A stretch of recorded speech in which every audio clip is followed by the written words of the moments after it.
ताज़ा तरीन खबरों को जानने के लिए अभी टाइप करें A1 न्यूज़ टीवी। नमस्कार, A1 न्यूज़ टीवी में आपका बहुत स्वागत है। मैं हूं आपके साथ मेघा। देखते हैं स्पेशल स्टोरी में क्या है आपके लिए खास। कांग्रेसी नेता अनिल भारद्वाज ने दिल्ली की जनता की परेशानियों को बताते हुए मौजूदा सरकार के बारे में क्या कहा, आइए जानते हैं। दिल्ली की जनता निश्चित तौर पे परेशानी में है। दिल्ली में पिछले 6 साल में जब दिल्ली की सरकार, दिल्ली पे मल्टीपल एजेंसी अथॉरिटी सिस्टम है। दिल्ली में एक तरफ दिल्ली की चुनी हुई सरकार काम करती है जो श्री अरविंद केजरीवाल जी के नेतृत्व वाली आप पार्टी की सरकार है। दूसरा, दिल्ली में म्युनिसिपल कॉरपोरेशन लोकल बॉडी के रूप में काम करती है, उसका भी बहुत बड़ा रोल है। साथ में भारत सरकार का भी यहाँ दखल है। 7 सांसद बीजेपी के हैं, कॉरपोरेशन में बीजेपी है। लेकिन जब हमारी सरकार 15 साल दिल्ली में थी, चाहे सांसद और भारत की सत्ता बीजेपी के हाथ में थी, चाहे म्युनिसिपल कॉरपोरेशन में भी बीजेपी थी, हमने कभी ऐसा नहीं होने दिया कि दिल्ली में 6 सालों में 7 से 8 बार दिल्ली का रियल कोरोना वॉरियर्स जो होते हैं सफाई कर्मचारी, वो अपनी तनख्वाह के लिए बार बार आंदोलन करते हैं। अपने काम से निकलकर, काम को छोड़कर अपनी तनख्वाह मांगने के लिए वो सड़कों पे खड़े रहते हैं। जैसे तनख्वाह ना मांग के वो कोई अलग से कुछ एक्स्ट्रा मांग रहे हो। अरे भाई, वो श्रम कर रहे हैं, दिल्ली की साफ सफाई कर रहे हैं, उनकी तनख्वाह समय पे मिलनी चाहिए। दिल्ली के म्युनिसिपल कॉरपोरेशन का जो हॉस्पिटल है सबसे बड़ा, वो municipal corporation hospital, Hindu Rao के डॉक्टर और नर्सें तनख्वाह मांगने के लिए सड़क में। उन्होंने बहुत दिन आंदोलन करा। मैं समझ नहीं पा रहा कि क्या इन दोनों पार्टियों के बीच में इस तरह की नूरा कुश्ती है कि एक दूसरे पे ब्लेम गेम करते रहते हैं और दिल्ली की जनता का हित, दिल्ली की जनता का कल्याण वो छोड़ जाते हैं, एक दूसरे पे बात डालते रहते हैं। पहले जब चुनाव से पहले स्थिति आई थी तो बीजेपी पर आरोप लगाया उन्होंने कि बीजेपी की सेंट्रल गवर्नमेंट ने हमें काम नहीं करने दिया, लेफ्टिनेंट गवर्नर के माध्यम से हमारे कामों को रोका। जब इलेक्शन में वोट मांगने गए तो उन्होंने कहा आप पार्टी के लोगों ने कि हमने सबसे ज़्यादा काम किया है। तो दोनों कंट्राडिक्शन स्टेटमेंट थी एक पार्टी की। एक तरफ आप कह रहे हो कि हमें काम नहीं करने दिया, दूसरी तरफ कह रहे हो कि हमने सबसे ज़्यादा काम किया है दिल्ली के लोगों का। दिल्ली के लोगों का डेवलपमेंट जो कांग्रेस के टाइम में ओवरऑल डेवलपमेंट दिल्ली का हुआ था, जिस तरह का दिल्ली को निखारा और संवारा सजाया गया था, जिस तरह की दिल्ली की कल्पना और को रंग भरा गया था, दिल्ली के शहरी को एक अच्छा वातावरण दिया गया था। हमने 396% ग्रीन पैड 15 साल में बढ़ाया था, दिल्ली को हरा भरा बनाया था, दिल्ली में 100 से ज़्यादा फ्लाईओवर बनाए थे, दिल्ली की नई नई सड़कों का डेवलपमेंट किया था, दिल्ली में हॉस्पिटल्स की एक भी हॉस्पिटल ये दिल्ली की नई सरकार 6 साल में नहीं दे पाई। आप बताइए कौन सा नया प्रोजेक्ट इन्होंने बनाया है, कौन सा नया प्रोजेक्ट दिल्ली में इन्होंने तय किया है। जो कांग्रेस के टाइम का काम चल रहा था उसको ठीक से रिपेयर भी नहीं कर पाए और सिर्फ आरोप प्रत्यारोप की राजनीति करते हैं, सिर्फ वोट की राजनीति करते हैं। दिल्ली के पॉल्यूशन का क्या बुरा हाल पिछले 3-4 साल से लगातार रहा है। दिल्ली में महामारी की वजह से, कोरोना की वजह से शायद दुनिया की ऐसी कैपिटल बन गई दिल्ली जिसको डेथ कैपिटल कहने लगे लोग। 10,000 से ज़्यादा मौतें कोरोना में हुई है। दोनों सरकारों में कोई जिम्मेदारी नहीं ले रहा है। ये भी क्या विपक्ष की जिम्मेदारी है? आपने ठीक से अपना काम नहीं किया। दिल्ली में 10,000 से ज़्यादा मौतें कोरोना में अब तक हुई हैं। बहुत दुखद है। उन परिवारों ने जिन्होंने अपने लोग खोए हैं, बहुत दुखद और बड़ी शर्म की बात है दिल्ली और देश की इस सरकार के लिए। लेकिन दोनों ब्लेम गेम में लगी है। आपने कहा म्युनिसिपल कॉरपोरेशन का, अब आप हाल देख लीजिए। आज भी दिल्ली की, ईस्ट दिल्ली की म्युनिसिपल कॉरपोरेशन में आप और भाजपा के लोगों के बीच में चप्पलें, जूते, घूंसे चले। वहाँ कॉरपोरेशन में, सदन में ये हालात हो गई कि सदन में एक दूसरे को मारने के लिए लोग लड़ते रहे। ऐसे हालात क्यों हैं? दोनों पार्टियां ब्लेम गेम करती हैं। एक पार्टी कह रही है कि साहब इन्होंने दिल्ली के उसके 13,000 करोड़ नहीं दिए। बीजेपी की म्युनिसिपल कॉरपोरेशन के तीनों मेयर जाके मुख्यमंत्री के निवास पे धरने पे बैठ जाते हैं। दूसरी तरफ वो आप पार्टी कह रही है कि ये 25,000 करोड़ का घोटाला करे हुए बैठे।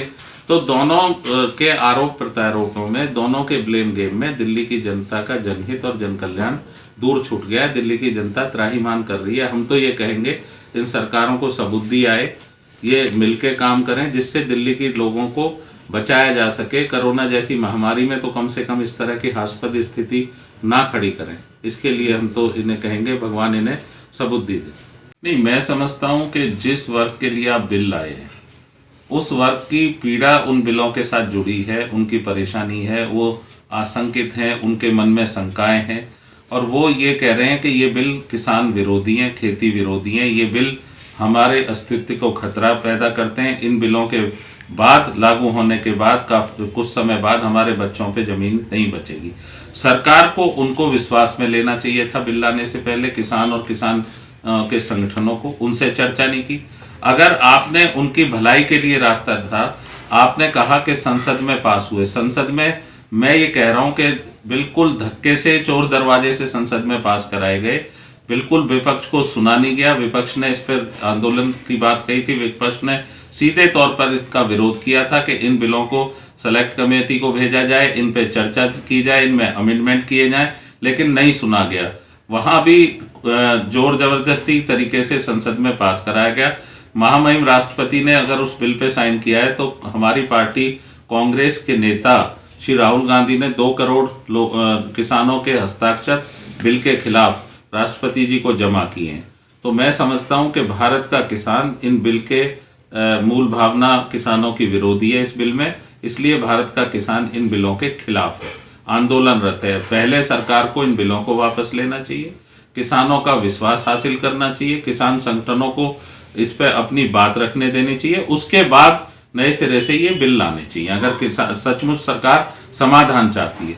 दूसरी तरफ आपने चर्चा की दिल्ली की विधानसभा की, मैं समझता हूँ वहाँ तो विशुद्ध राजनीति हो रही है। कम केजरीवाल साहब ने पहले उन बिलों का अपने यहाँ पास कर लिया, अपने सिस्टम से उसको जब लगा कि किसानों का आंदोलन बड़ा हो गया है और दिल्ली से बाहर देश के किसान इसका विरोध कर रहे हैं, तो उन्हें कहीं ना कहीं अपने फेस सेव करने के लिए, फेस सेविंग के लिए उन्होंने इस तरह का एक्ट किया। और अगर वो उसका सचमुच विरोध कर रहे हैं तो अच्छी बात है, और हम तो कहेंगे कि सभी विपक्ष को जोर से मिलकर इसका विरोध करना चाहिए, किसानों का साथ देना चाहिए। सरकार बार बार कह रही है कि ये राजनीतिक प्रेरित आंदोलन है। सरकार को ये समझना चाहिए कि जब इतनी बड़ी जनता की भावना, ये किसान आंदोलन जन आंदोलन की तरह रूप लेता जा रहा है, तो डेमोक्रेसी में विपक्ष का क्या काम है? विपक्ष का काम है कि जो जन विरोधी चीज़ें हैं, अगर सरकार ने गलत तरीके से किसान विरोधी बिलों को पास किया है तो विपक्ष का काम है विरोध करना, और किसानों की आवाज़ को विपक्ष उठा रहा है, कांग्रेस उठा रही है। इसमें गलत क्या है? इसमें कांग्रेस ने थोड़ी आंदोलन खड़ा किया, आंदोलन विशुद्ध रूप से किसानों का आंदोलन है, लेकिन हम विपक्ष की भूमिका निभा रहे हैं। डेमोक्रेसी में हमारा अधिकार है कि हम उनकी आवाज़ को और जोर से उठाएं, चाहे वो हमारा अब संसद का सत्र शीतकालीन सरकार ने नहीं लाए, सरकार ने उस शीतकालीन सत्र को रद्द कर दिया। सच ये है कि एक तरफ तो चुनाव हो सकते हैं इस देश में कोरोना की महामारी के बीच, कोरोना की महामारी के बीच लाखों किसान अपना घर परिवार छोड़कर दिल्ली के बॉर्डर और सड़क पे पड़ा है, और आप कह रहे हैं संसद का सत्र नहीं हो सकता। क्यों? सिर्फ और सिर्फ किसानों की बात को विपक्ष वहाँ मजबूती से उठाता, उसको रोकने के लिए आपने संसद के सत्र को स्थगित कर दिया। अगर कोरोना की स्थिति थी तो अभी बिहार में चुनाव कोरोना के दौरान हुआ, इतना बड़ा डेमोक्रेसी का एक बड़ी स्टेट का चुनाव हो सकता है, और बिहार में ये व्यवस्था पहले से लागू हो, कितना खुशहाल है बिहार का किसान। मैं समझता हूँ कि बिहार के किसान दूसरी जगह जाकर श्रम और मजदूरी करते हैं, उनके पास कोई अच्छी स्थिति बिहार के किसान की नहीं है। तो 2006 से वहाँ ये व्यवस्था लागू है, तो इस पे समझना चाहिए किसानों की, और किसानों के संगठनों की बात को सरकार को गंभीरता से समझना, सोचना चाहिए, उस पर विचार करना चाहिए। पहले अगर उनकी बात है कि पहले ये बिल वापस लें, तो सरकार की हठधर्मिता क्यों है? सरकार तो राजधर्म निभाए, सरकार हठधर्मी क्यों हो रही है? सरकार इतनी तानाशाह क्यों हो रही है? सरकार इतनी दमनकारी क्यों हो रही है कि किसान की बात को सुने अनसुने वो कह रहे हैं कि नहीं ये तो राजनीतिक आंदोलन है, एक प्रांत का आंदोलन है, इस तरह का आंदोलन है। इस आंदोलन में लोग जो है वहाँ पे अच्छे खाना खा रहे हैं, अच्छे कपड़े पहन रहे हैं, किसान नहीं है। इस तरह की बातें डेमोक्रेसी में सरकार के लिए शोभनीय नहीं है। सरकार को गंभीरता से विचार कर इस कड़कड़ाती सर्दी से हमारे देश के किसानों को बचाना चाहिए, और उनकी बातों को ठोस समाधान की तरफ ले जाना चाहिए। जो नए कृषि कानून, वो सरकार का ये कहना है कि वो किसानों के फायदे के हैं, लेकिन लाखों किसान इतने सर्द मौसम में, जब हाड़ कपकपाने वाली ठंडक दिल्ली में है, 3 और 4 डिग्री का टॉर्चर टेम्परेचर दिल्ली में चल रहा है, ऐसे समय में अपने खेत खलिहान घर परिवार को छोड़कर कोई नहीं चाहता कि बिना किसी कारण के वो दिल्ली की सड़कों पर आकर रुकें। लेकिन विडंबना है कि इतने गंभीर विषय पे सरकार असंवेदनशील है, और सरकार कहीं ना कहीं एक रास्ता जो डायलॉग का होता है, जो संवाद का होता है डेमोक्रेसी में, उससे बचना चाहती है। सरकार के नुमाइंदे या जो सरकार लुटियन जोन्स में बैठे हैं, मिनिस्टर हों, प्राइम मिनिस्टर हों, दूसरे लोग हों, जिन्होंने 2-3 बार छोटे छोटे टाइम में वार्ता की, लेकिन 6 या 7 तारीख के बाद आज तक किसानों से कोई डायलॉग उसके बाद नहीं बना। अब ये चर्चा है कि शायद कल 29 तारीख को कोई वार्ता होगी, लेकिन इतना बड़ा गैप क्यों? सरकार अपनी बात को ये कहना चाहती है कि वर्चुअल रैलीज के माध्यम से, अपनी सरकारी तंत्र का इस्तेमाल करके, शासन प्रशासन का इस्तेमाल करके, भाजपा के कार्यकर्ताओं को किसान के रूप में बिठा के ये साबित करने की कोशिश कर रही है कि ज़्यादातर देश का किसान इन बिलों के पक्ष में है। लेकिन सत्य ये नहीं है। सत्य ये है कि किसान दिल्ली के बॉर्डर पे है, दिल्ली की सड़कों पे है, जिसको खेत खलिहान और घरों में होना चाहिए था, क्योंकि हम ये समझते हैं कि भारत की तरक्की, आर्थिक खुशहाली का रास्ता कहीं ना कहीं खेत खलिहान से होकर गुजरता है। आज हमारा वो अन्नदाता जो अनाज हमें पैदा करके रोटी मुहैया कराता है, वो अन्नदाता इतना पीड़ित है कि उसको अपने अस्तित्व का और अपने बच्चों के भविष्य का खतरा नज़र आ रहा है। जिस तरह का कानून, उन्होंने क्या मांग है किसान की? किसान बहुत साधारण बात कह रहे हैं। किसान का ये कहना है कि आप मंडी के माध्यम से बिके, एपीएमसी भी लागू रहे, प्राइवेट सेक्टर के लोग भी खरीद करें, लेकिन कहीं भी कोई भी खरीद हो उनके अनाज की, उस पर एमएसपी जो है लागू रहे। एमएसपी, मिनिमम सपोर्ट प्राइस से नीचे की खरीदारी ना हो। किसान को आप कह रहे हैं कि हमने आपका बाजार खोल दिया, आपके लिए प्राइवेट सेक्टर का रास्ता खोल दिया, बीच में आड़ती नहीं होंगे, लेकिन मैं समझता हूं कि जो बड़ी कंपनियां भी आएंगी उनके भी कमीशन एजेंट होंगे। कंपनियां कैसे खरीद करेंगे किसान से? कोई किसान जाके कहाँ बेचेगा? किससे चर्चा करेगा? कोई ना कोई तो बीच में माध्यम होगा।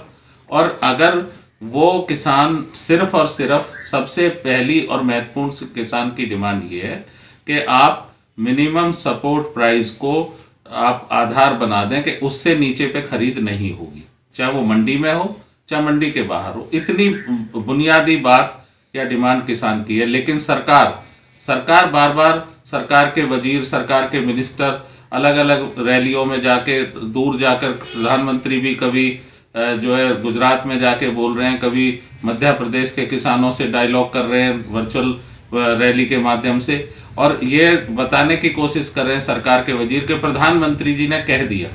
हम ये कहना चाहते हैं कि किसान को प्रधानमंत्री जी के मौखिक आश्वासन या कही हुई बात पे भरोसा या विश्वास नहीं है। किसान ये चाहता है कि एमएसपी पर खरीद की गारंटी लिखित में हो, बिल में उसका प्रोविजन हो, एक्ट में उसको रिटर्न में कहा जाए कि हाँ, आपकी जो खरीद होगी, चाहे वो एपीएमसी की मंडियों के माध्यम से हो, चाहे वो प्राइवेट सेक्टर के दूसरे लोग उस अनाज को खरीदें, वो मिनिमम सपोर्ट प्राइस से नीचे की खरीद नहीं करेंगे। इतनी बात है। अब सरकार उसको घुमा रही है। सरकार कभी कहती है कि ये, जैसा आपने कहा कि ये सिर्फ एक प्रांत के किसानों का आंदोलन है, कभी कहती है कि पंजाब के साथ साथ थोड़ा हरियाणा, वेस्टर्न यूपी के किसानों का आंदोलन है। मैं ये कहता हूँ कि आपने किसानों को दमन के तरीके से रोका हुआ है, वरना मध्य प्रदेश का किसान हो, दूसरे किसान हो, सब इसमें आना चाहते हैं।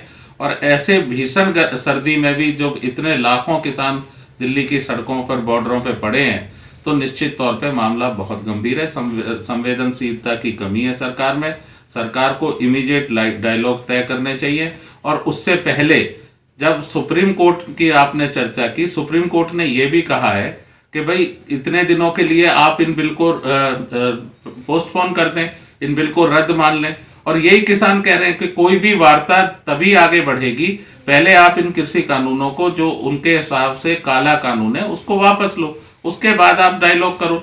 क्योंकि उन बिल को लाते हुए आपने किसानों के संगठनों से और किसानों की यूनियनों से या किसानों से कोई चर्चा नहीं की, सीधे आप बिल लाए। आपने पहले 5 जून को अध्यादेश के द्वारा लागू कर दिया, फिर संसद में धक्के से पास करा लिया और कहा कि भी कानून बन गया। ऐसा रास्ता डेमोक्रेसी में नहीं होता। जिस वर्ग के लिए आप बिल ला रहे हो उससे चर्चा करनी चाहिए थी। यही किसानों की मांग है और हम ये समझते हैं कि सरकार को इसमें संवेदनशील होना चाहिए। 40 से ज़्यादा किसान इसमें जान गंवा बैठे, ये बहुत बड़ी विडंबना है। डेमोक्रेसी में एक भी जान की बहुत कीमत होती है। ऐसे हमारे महान अन्नदाता किसान को एक भी पीड़ा नहीं होनी चाहिए। और सरकार ने अब तक सबसे उससे भी खिलाफ बात किया है कि किसानों की 40 के करीब मौतें हुई हैं अन्नदाता की वहाँ पे इस आंदोलन में। किसी पे अब तक बयान भी जारी नहीं किया है कि हमें दुख है, पीड़ा है, हम उन परिवारों के साथ हैं। ऐसा एक बयान तक भी जारी नहीं किया है। ये दुखद है।